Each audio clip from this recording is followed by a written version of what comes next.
शाम काफी हो गई थी, लेकिन केशव और लाडो घर नहीं लौटे थे। कोमल अपने बच्चों को घर ना आता देख बहुत परेशान होती है। फिर वह जंगल में ढूंढने निकल पड़ती है, लेकिन उसके बच्चे उसे कहीं नहीं दिखाई देते। केशव, लाडो, तुम लोग कहाँ हो बच्चों? शाम हो गई है, जल्दी घर वापस आ जाओ। तुम लोग को पता है ना, जंगल का माहौल अच्छा नहीं है।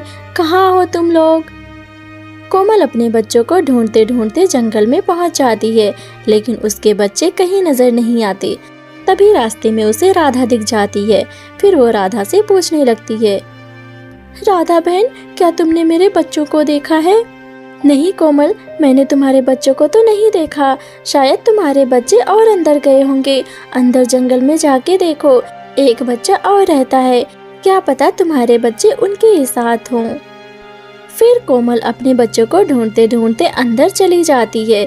थोड़ी दूर जाने के बाद काफी रात हो जाती है, लेकिन सामने से उसके बच्चे आते दिखाई देते हैं। कोमल यह देखकर खुश हो जाती है। मम्मा मम्मा, यह मेरा दोस्त है, बहुत अच्छा है। हम लोग इसके साथ खेल रहे थे और इसके पापा बहुत अच्छे हैं। देखें, इन्होंने मुझे भोजन भी कराया और घर पर छोड़ने भी ला रहे थे। लेकिन बच्चों, तुम लोग को मुझे बता देना चाहिए था, मैं बहुत परेशान हो रही थी। मम्मा, आप फिक्र ना करें, हम लोग सुरक्षित हैं। आपका बहुत बहुत धन्यवाद जी, आपने मेरे बच्चों को सुरक्षित रखा और इन्हें भोजन भी कराया। इसमें धन्यवाद की कोई बात नहीं है, मैं इन बच्चों को अपने बच्चों जैसा ही समझता हूँ। मैं तो बस इन्हें छोड़ने आ ही रहा था कि आप मुझे नजर आ गईं। आपके बच्चे बिल्कुल सुरक्षित हैं। अगर आप कहें तो हम आप लोग को घर छोड़ सकते हैं। नहीं नहीं जी, आप परेशान ना होइए, मैं अपने बच्चों को लेकर चली जाऊंगी। हाँ, लेकिन संभाल के जाना, जंगल का माहौल सही नहीं है। शेर इधर उधर घूमता रहता है। जंगल में बहुत ही खूंखार शेर घुस आया है। गांव के सभी निवासी इस शेर से बहुत परेशान हैं, लेकिन आप लोग संभाल के जाइएगा। जी, आपका बहुत बहुत शुक्रिया। फिर कोमल अपने बच्चों के साथ घर चली आती है। मम्मा, क्या आपको पता है, साहिल के मम्मा नहीं है, वो बहुत अच्छा है, हमारा दोस्त है। हम लोग उसके साथ हमेशा मस्ती करते हैं और खेलते हैं। उसके पापा भी बहुत अच्छे हैं, हमारा ख्याल बहुत अच्छे से रखते हैं। हाँ मम्मा, उसके पापा बहुत अच्छे हैं। उसके पापा जैसे सबके पापा होने चाहिए। उन्होंने मेरे लिए खिलौना भी लिया था और साहिल के कपड़े भी देने के लिए कह रहे थे। साहिल के मम्मा को शेर ने खा लिया था, इसलिए साहिल के पापा साहिल को कहीं नहीं जाने देते हैं और साहिल का बहुत सारा ख्याल रखते हैं। बच्चों, आप लोग भी जंगल में ऐसे मत घूमा करो। आप लोग को तो पता है ना कि जंगल में एक शेर घुस आया है। अभी साहिल के पापा बताए थे आप लोग को। मम्मा, आप फिक्र ना करें, हम लोग अपना ख्याल रखेंगे और आपसे पूछे बगैर कहीं नहीं जाएंगे। और फिर सभी लोग सो जाते हैं। फिर सुबह हो जाती है। सुबह होते ही कोमल बच्चों को खाना खिलाकर टिफिन पैक करके उन्हें स्कूल भेज देती है और खुद जंगल में लकड़ियां काटने चली जाती है। शाम के समय तीनों बच्चे आपस में खेल रहे होते हैं। फिर कोमल अपने बच्चों के पास चली जाती है उनका गेम देखने। फिर तीनों बच्चे आपस में खेल रहे होते हैं। कोमल उनको देखकर एंजॉय कर रही होती है। तभी वहाँ पर साहिल के पापा भी आ जाते हैं। फिर साहिल के पापा किशोर और कोमल दोनों लोग आपस में बात करने लगते हैं।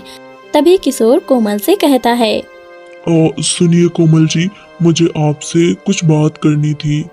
जी बोलिए, आपको क्या बात करनी है मुझसे? जी, बात तो बहुत बड़ी है, पता नहीं आप बुरा ना मान जाएं, इसलिए पूछने से थोड़ा सा हिचकिचा रहा हूँ। आप बेफिक्र होकर मुझसे कोई भी बात पूछ सकते हैं। देखिए, मेरी बीवी शेर का शिकार हो गई थी। तब से मैं साहिल को लेकर बहुत चिंतित रहता हूँ, उसके भविष्य को लेकर बहुत परेशान रहता हूँ। मुझे भी एक बीमारी है, मैं यही सोचता हूँ साहिल का आगे क्या होगा, लेकिन साहिल को नहीं पता है कि मैं बीमार हूँ। मैंने उसे जाहिर नहीं होने दिया, हालांकि मैंने उसे कोई कमी नहीं रखी है, वो खुश रहे। लेकिन आगे मुझे क्या हो जाए क्या पता, इसलिए मैं सोचता हूँ कि उसे कहीं ऐसी जगह कर दूं जिससे वो सुरक्षित रहे। लेकिन आपको क्या हुआ है और आप ऐसे क्यों बोल रहे हैं? आपने अपना इलाज नहीं कराया क्या? इलाज तो बहुत करा चुका, लेकिन आपको तो पता है ना ये कितनी भयानक बीमारी है। मेरा लास्ट स्टेज चल रहा है।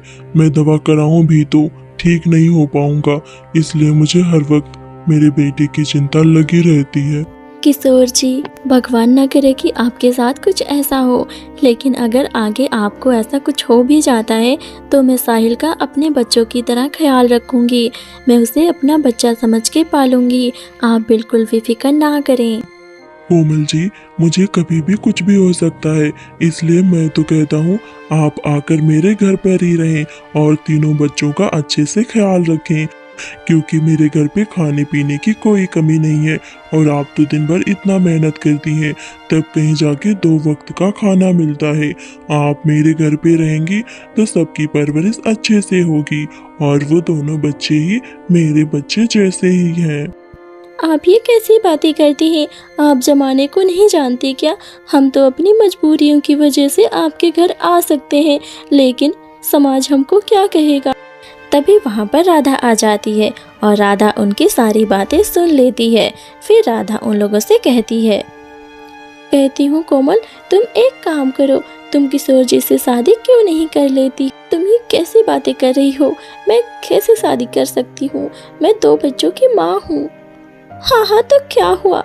किशोर जी भी तो एक बच्चे के बाप है और तुम कब तक विधवा रहोगी और ऐसे कब तक अपना गुजारा करती रहोगी?